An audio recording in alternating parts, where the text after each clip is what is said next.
नमस्कार मेरे आत्मीय मित्रों, कैसे हैं आप सब। आशा करते हैं आप सभी स्वस्थ और प्रसन्न होंगे तथा लगातार सीख रहे होंगे। मैं Prem, assistant professor PSMPG college geography department Kannauj, आपका स्वागत करते हैं अपने YouTube channel geography with Prem में। दोस्तों, हम जो मेजर ऑर्गेनाइजेशन की एक सीरीज चला रहे हैं, उसमें आज हम आपसे बात करेंगे एक नए संगठन की, जिसका नाम है बिम्सटेक। ठीक है, तो चलिए शुरू करते हैं आज का लेक्चर। तो सबसे पहले इसका फुल फॉर्म देखते हैं।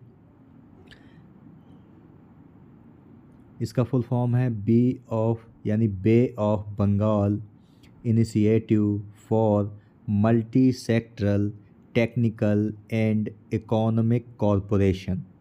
ठीक है, आपको याद रखना है कि इनमें जो एक एक शब्द होते हैं वो अलग अलग शब्दों को स्टैंड करते हैं। जैसे बी का मतलब क्या है, बे है। आई का मतलब, यानी कि बी का मतलब बे ऑफ बंगाल है पूरा का पूरा। आई का मतलब इनिशिएटिव है।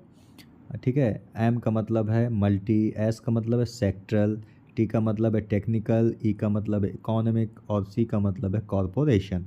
ठीक है, हिंदी में अगर बात करें तो इसे कहते हैं बंगाल की खाड़ी बहुक्षेत्रीय तकनीकी और आर्थिक सहयोग पहल।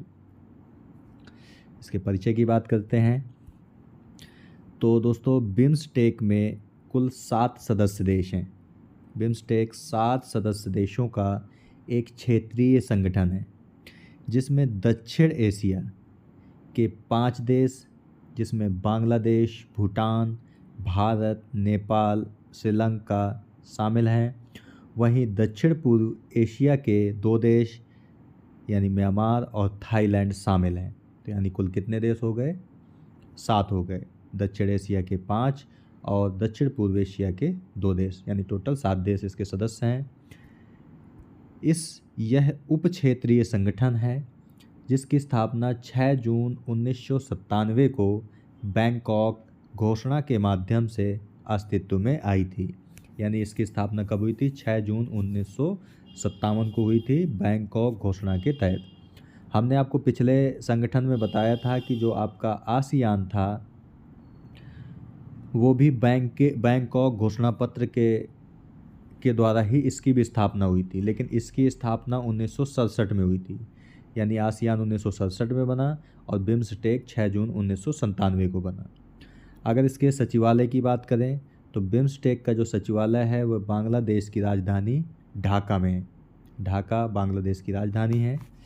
इसके चीफ की बात करेंगे तो ये हैं आपके इंद्रमणि पांडे, इसके चीफ हैं। दोस्तों, इस चित्र के माध्यम से आपको मैप के माध्यम से बिम्सटेक देशों के सदस्यों की लोकेशन दिखाने की कोशिश की गई है।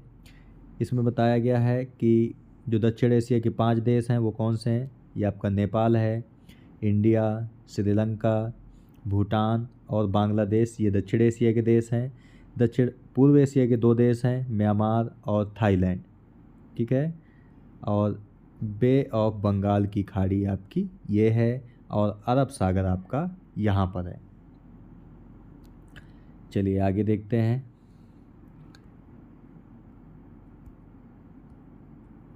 बिम्सटेक के अगर हम संस्थागत तंत्र की बात करें तो इसका जो तंत्र है वो कुछ इन चीज़ों से मिलकर के बना हुआ है।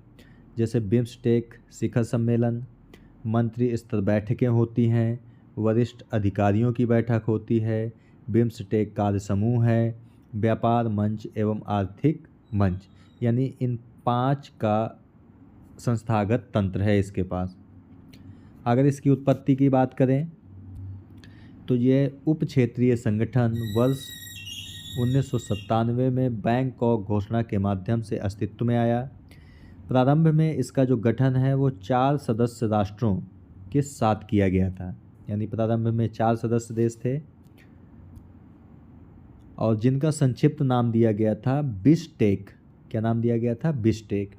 और इसमें 4 सदस्य देश कौन से थे? बांग्लादेश, भारत, श्रीलंका और थाईलैंड। यह आर्थिक सहयोग था। वर्ष 1997 में म्यांमार के शामिल होने के बाद इसका नाम बदलकर बिम्सटेक कर दिया गया। ठीक है, और वर्ष 2004 में नेपाल और भूटान के इसमें शामिल होने के बाद संगठन का नाम बदलकर bay of Bengal initiative for multi sectoral technical and economic cooperation कर दिया गया।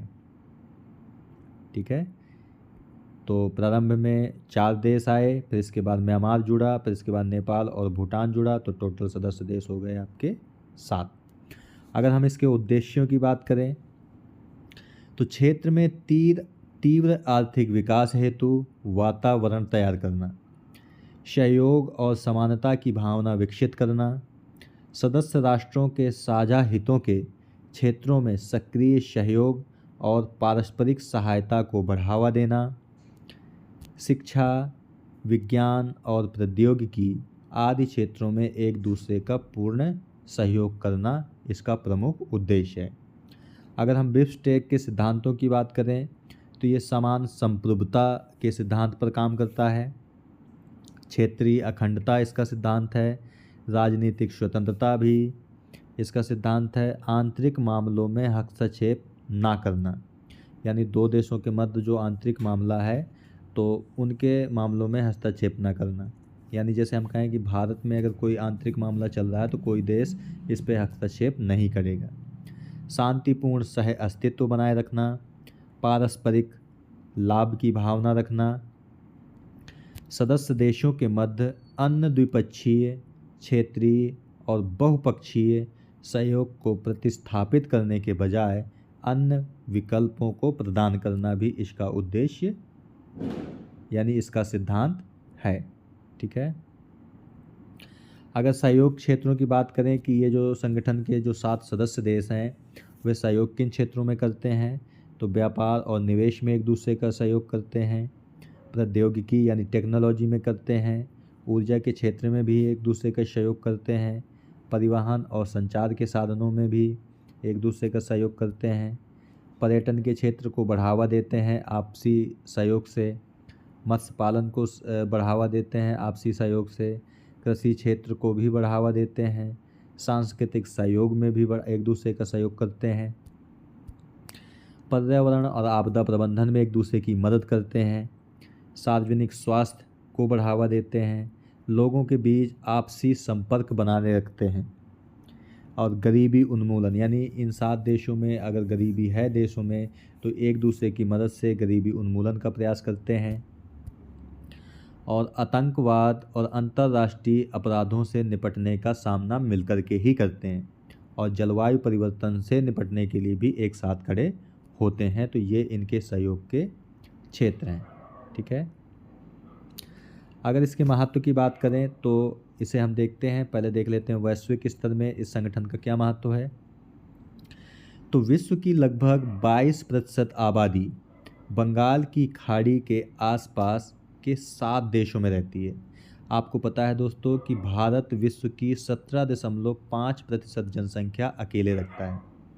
ठीक है, और ये 7 देश मिलकर के लगभग विश्व की 22% जनसंख्या रखते हैं। तो सबसे ज़्यादा हिस्सा भारत का ही है, और इनकी जो संयुक्त जीडीपी है वो 2.7 ट्रिलियन है, अमेरिकी डॉलर के करीब है। ठीक है, इसके बाद है कि वर्ष 2012 से लेकर 2016 तक सभी 7 देशों की औसत वार्षिक वृद्धि दर 3.4% से लेकर के 7.5% के बीच रही। प्रत्येक वर्ष विश्व के 1/4 माल का व्यापार खाड़ी के माध्यम से ही किया जाता है। ठीक है, यानी कि विश्व का जो 1/4 माल का व्यापार होता है वह बंगाल की खाड़ी के आसपास के देशों से ही किया जाता है।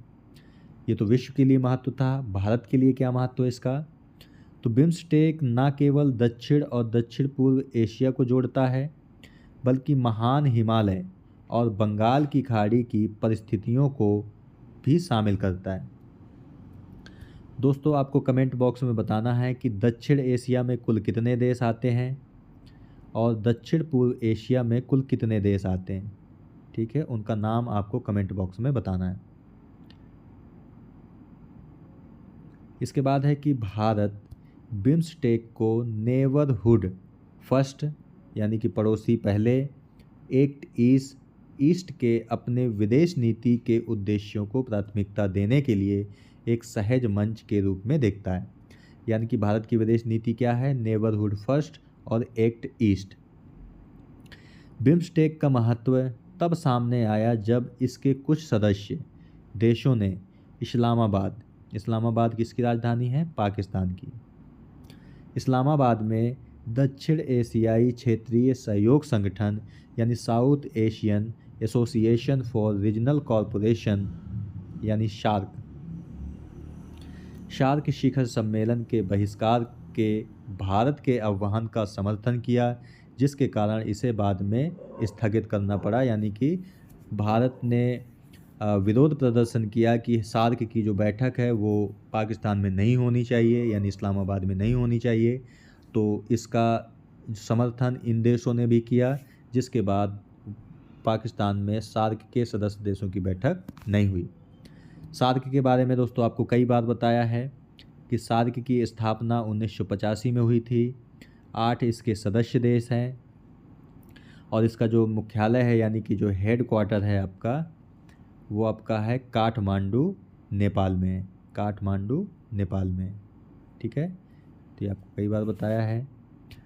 तो भारत ने जब सार्क का बैठक नहीं होने दी पाकिस्तान में, तो इस कदम से भारत ने पाकिस्तान को इससे बाहर रखने में सफलता हासिल की थी। अब देख लेते हैं दोस्तों कि बिम्स्टेक के स्तंभ क्या क्या हैं, यानी कौन सा देश किस भूमिका को निभाता है। तो जो बांग्लादेश है इसकी भूमिका है व्यापार, निवेश और विकास की। भूटान की है पर्यावरण और जलवायु परिवर्तन की भूमिका है। भारत की है सुरक्षा, उपक्षेत्र, आतंकवाद, यानी सुरक्षा तो है प्रमुख, लेकिन इसके बाद उपक्षेत्र भी हैं कुछ, जैसे आतंकवाद, अंतर्राष्ट्रीय अपराध का मुकाबला और आपदा प्रबंधन तथा ऊर्जा। ये भारत ने जिम्मेदारी ली है। म्यांमार ने कृषि, खाद्य सुरक्षा, उपक्षेत्र हैं इसके कृषि, मत्स्य और पशुपालन। नेपाल की जिम्मेदारी है पीपुल टू पीपल संपर्क। उपक्षेत्र हैं इसके संस्कृति, पर्यटन, पीपल टू पीपल ऑफ संपर्क, थिंक टैंक, मीडिया आदि इसके काम है, नेपाल देश संभालता है। श्रीलंका की जिम्मेदारी है विज्ञान, प्रौद्योगिकी, नवाचार। ठीक है, उपक्षेत्रों की बात करें तो प्रौद्योगिकी, स्वास्थ्य, मानव संसाधन विकास श्रीलंका की जिम्मेदारी है। और थाईलैंड की जिम्मेदारी है कनेक्टिविटी की। ठीक है, इसके बाद बिम्स्टेक की सार्क से अगर भिन्नता देखें, यानी सार्क और बिम्स्टेक में अंतर क्या है, तो सार्क दक्षिण एशिया पर नज़र रखने वाला एक क्षेत्रीय संगठन है, जबकि बिम्स्टेक दक्षिण एशिया और दक्षिण पूर्व एशिया को जोड़ने वाला एक अंतर क्षेत्रीय संगठन है। ठीक है, शीत युद्ध काल के दौरान वर्ष 1985 में सार्क की स्थापना हुई, जबकि शीत युद्ध के बाद, यानी देखो शीत युद्ध के समय सार्क की स्थापना और शीत युद्ध के बाद 1997 में बिम्स्टेक की स्थापना हुई। सदस्य देशों को अविश्वास और संदेह का खामियाजा भुगतना पड़ता है। सदस्य यथोचित मैत्रीपूर्ण संबंध बनाए रखते हैं। क्षेत्रीय राजनीति से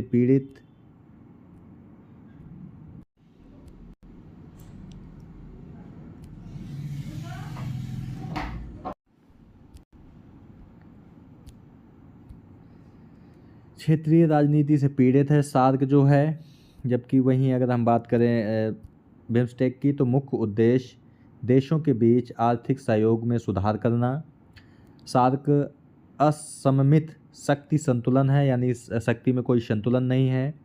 बिम्स्टेक ब्लॉक में थाईलैंड और भारत की उपस्थिति के साथ शक्ति संतुलन बना हुआ है।